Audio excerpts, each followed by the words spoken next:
tentu memang kalau kita lihat bahwa hari libur ini sesuatu yang sudah rutin disusun oleh pemerintah dalam hal ini. Cuman memang kalau kita lihat dari sisi pengusaha, memang ada dua ini. Ada yang dampaknya produktif, ada yang dampaknya kurang produktif. Yang dampaknya produktif ya tentu kita lihat seperti sektor pariwisata, yang namanya restoran, kafe, kemudian juga tempat-tempat wisata, hotel, ya itu pasti akan mengalami peningkatan produktivitas ya dan pasti bergairah dalam hal ini. Tapi kalau kita lihat di sisi lain yaitu manufacturing ya pabrik misalnya, nah tentu ini juga punya dampak. Dampaknya pasti kurang produktif dalam hal ini. Nah, ini memang yang perlu pemerintah melakukan suatu kajian-kajian yang lebih komprehensif sehingga kita harapkan bahwa memang kebijakan itu tidak menimbulkan dampak yang signifikan terhadap dunia usaha dalam hal ini. Kita menyadari bahwa memang tujuan pemerintah ini baik ya, baik. Tapi memang kita harus juga melihat dampak-dampak signifikan. Karena kita lihat seperti industri padat karya kita ini kan industri yang memang karyawannya atau buruh itu harus datang ke pabrik.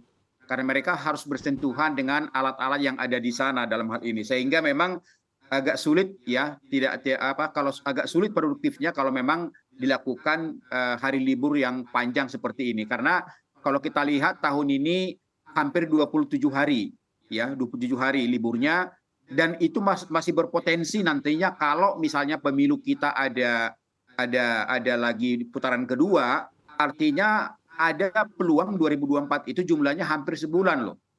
Berpotensi itu dalam hal ini. Nah, jadi ini memang sesuatu yang menjadi catatan sekali bagi kami pengusaha terutama industri-industri padat karya. Nah, kalau kita lihat perbedaannya ya perbedaannya misalnya bahwa di kuartal pertama ya 2023 pertumbuhan ekonomi kita dari sektor manufacturing itu terbesar yaitu sekitar 18,57%. Ya dari sisi manufacturing ya porsinya. Tapi kalau kita lihat sebaliknya ya dari sisi katakanlah mungkin seperti pariwisata ya akomodasi pergudangan transportasi itu sekitar 5,5%. Jadi artinya memang kalau kita lihat bahwa kontribusi dari sisi manufacturing ini cukup besar terhadap pertumbuhan ekonomi kita. Nah, jadi ya kita berharap memang pemerintah dalam melakukan kajian-kajian atau kebijakan-kebijakan penetapan hari libur ini ke depan memang harus melihat dari berbagai aspek dalam hal ini. Nah, tentu memang bagi kita dunia usaha syukur-syukur bahwa informasi mengenai hari libur ini sudah ditetapkan ya sekitar bulan September ini. Tentu ini akan menjadi suatu pegangan bagi dunia usaha untuk dapat ke depan bagaimana membuat planning ya mengenai produktivitas terutama dalam hal ini yang berkaitan dengan manufacturing dalam hal ini. Begitu Mbak Maren. Baik, kita beralih ke Pak Faisal. Pak Faisal, kalau mendengar yang tadi disampaikan oleh Pak Sarman, ini artinya sebenarnya ada industri yang diuntungkan, namun juga ada industri yang dilemahkan begitu. Kalau Anda melihat secara garis besar, apakah akan lebih menguntungkan atau justru melemahkan perekonomian Indonesia dengan jumlah hari libur yang mungkin mencapai 29 hari di tahun depan? Sukar untuk mengatakan yang mana lebih besar benefit sama loss-nya, tapi memang saya sejalan dengan disampaikan oleh Pak Sarman tadi, ada yang potential gain dan potential loss yang dinikmati oleh sektor-sektor yang berbeda gitu ya. Kalau dalam sejauh ini menurut saya bisa jadi cukup imbang ya antara potential gain dengan potential loss. Kenapa?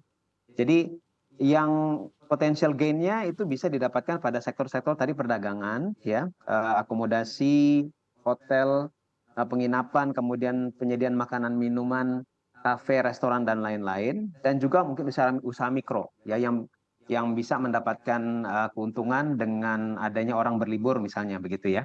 Nah, jadi kalau kita melihat dari perdagangan dan akomodasi makanan minuman itu ya kalau dua sektor itu saja terhadap total PDB kita, yaitu kurang lebih 15% kontribusinya.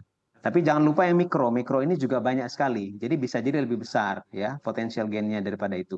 Tapi kalau untuk manufaktur yang membutuhkan untuk kehadiran tenaga kerja harian ya.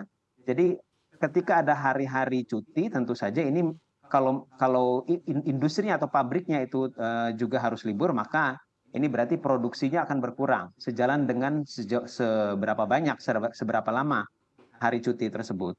Nah, jadi artinya kalau kita melihat di manufaktur umumnya memang ada losses dari sisi produksi di situ.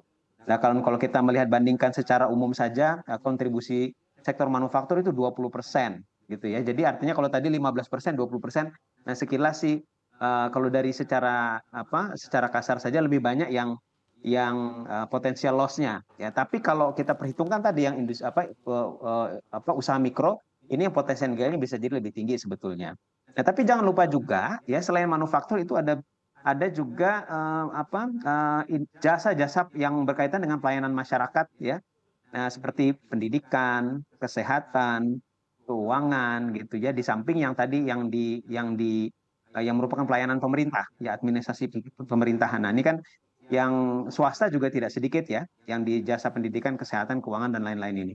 Nah, jadi ini juga termasuk yang akan berkurang produktivitasnya atau produksinya jika cuti itu bertambah. Nah, jadi secara umum saya pikir agak berimbang sebetulnya antara potential gain dengan potential loss-nya. Nah, tapi ini perlu diperhatikan juga dari sisi potential loss-nya, bahkan pada sektor yang sama itu bisa jadi tidak sama nasibnya. Jadi misalkan transportasi. Kalau banyak cuti sebetulnya yang naik adalah transportasi jarak jauh, kecenderungannya ya. Tapi kalau cutinya berkurang, nah ini berarti jumlah hari kerja bertambah, yang transportasi jarak jauh itu tidak meningkat, tapi yang transportasi jarak pendek, yang ulang-alik ke tempat kerja itu yang tidak dirugikan ya. Nah ini jadi ada dalam satu sektor pun bisa jadi berbeda-beda kondisinya.